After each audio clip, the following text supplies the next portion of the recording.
Assalamualaikum warahmatullahi wabarakatuh. Perkenalkan, nama saya Nurul Salsabila Hadianti, NIM 2018 10 11 03 11 025 dari Hukum Ekonomi dan Bisnis kelas I yang diampu oleh Ibu Iva Hafizah, SHMH.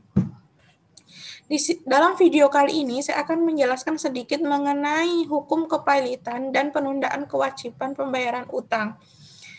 Yang pertama, saya akan menjelaskan kepailitan itu sendiri. Dasar hukum kepailitan ada dua, yaitu Kitab Undang-Undang Hukum Perdata dan Undang-Undang Nomor 37 Tahun 2004 tentang kepailitan dan penundaan kewajiban pembayaran utang.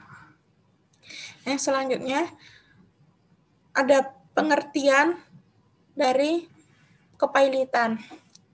Nah, kepailitan itu adalah segala sesuatu yang berhubungan dengan pailit. Nah, pailit itu adalah keadaan yang berhenti membayar utang-utangnya yang telah jatuh tempo. Nah, menurut pasal 1 angka 1 Undang-Undang Nomor 37 Tahun 2004 tentang kepailitan dan penundaan kewajiban pembayaran utang, kepailitan adalah sita umum atas semua kekayaan debitor pailit yang pengurusan dan pemberesannya dilakukan oleh kurator di bawah pengawasan hakim pengawas.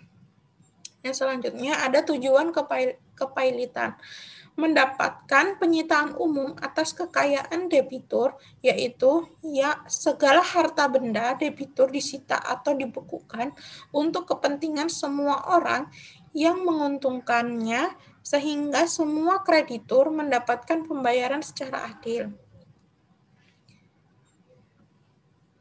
Nah, selanjutnya syarat-syarat kepailitan ada 4.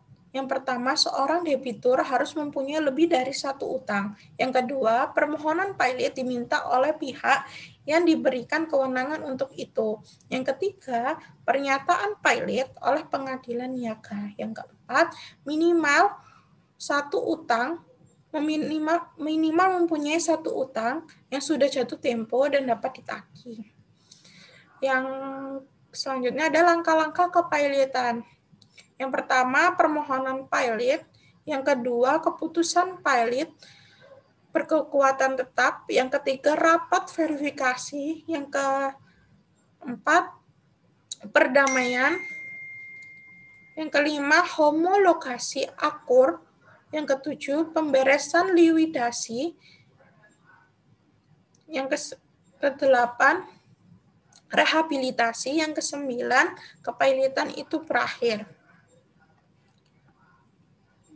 Nah, pihak-pihak yang terlibat dalam kepailitan itu ada 6. Yang pertama, pemohon pailit atau penggugat adalah pihak yang mengambil inisiatif untuk mengajukan permohonan pailit ke pengadilan. Yang kedua, termohon, yaitu debitur memenuhi syarat yang dimuat dalam pasal 2 Undang-Undang Nomor 37 Tahun 2004 untuk diajukan pailit.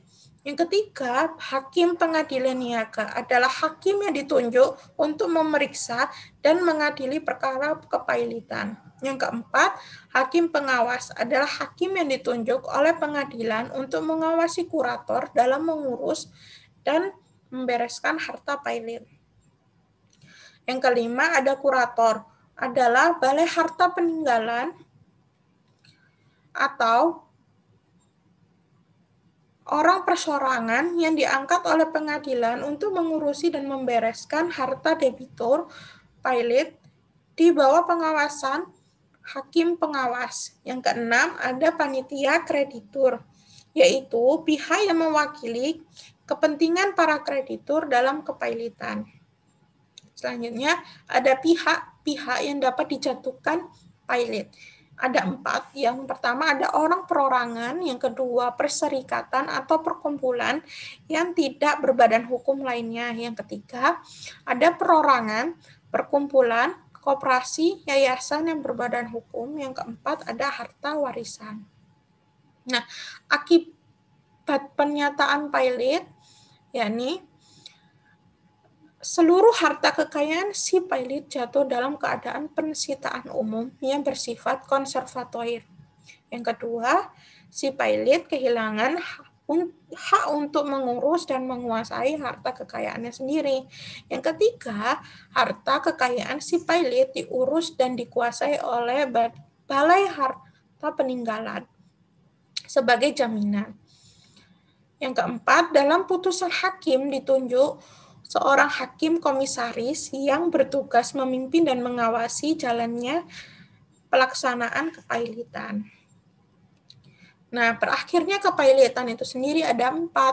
Setelah adanya perdamaian yang telah disahkan dan berkekuatan hukum tetap, setelah proses insolvensi dan pembagian harta debitur melalui lelang, yang ketiga, kepailitan dicabut karena harta debitur tidak cukup.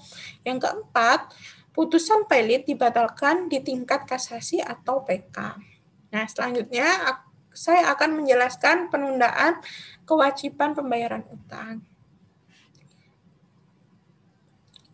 Pengertiannya dari PKPU itu sendiri adalah suatu masa yang diberikan undang-undang melalui putusan hakim niaga di mana dalam masa tersebut kepada pihak kreditur dan debitur diberikan kesempatan untuk memusyawarahkan cara-cara pembayaran utangnya dengan memberikan rencana pembayaran di seluruh atau sebagian utangnya, termasuk jika perlu merestrukturisasi utangnya. Nah, sebab terjadinya PKPU itu sendiri ada 2.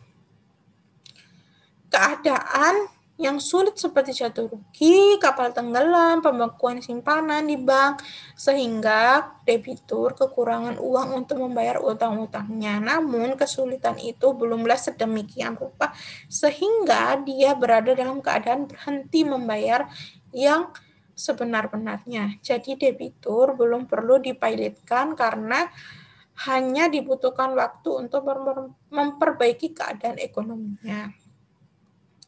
Sekian yang saya bisa jelaskan mengenai hukum kepailitan dan penundaan kewajiban pembayaran utang. Assalamualaikum warahmatullahi wabarakatuh.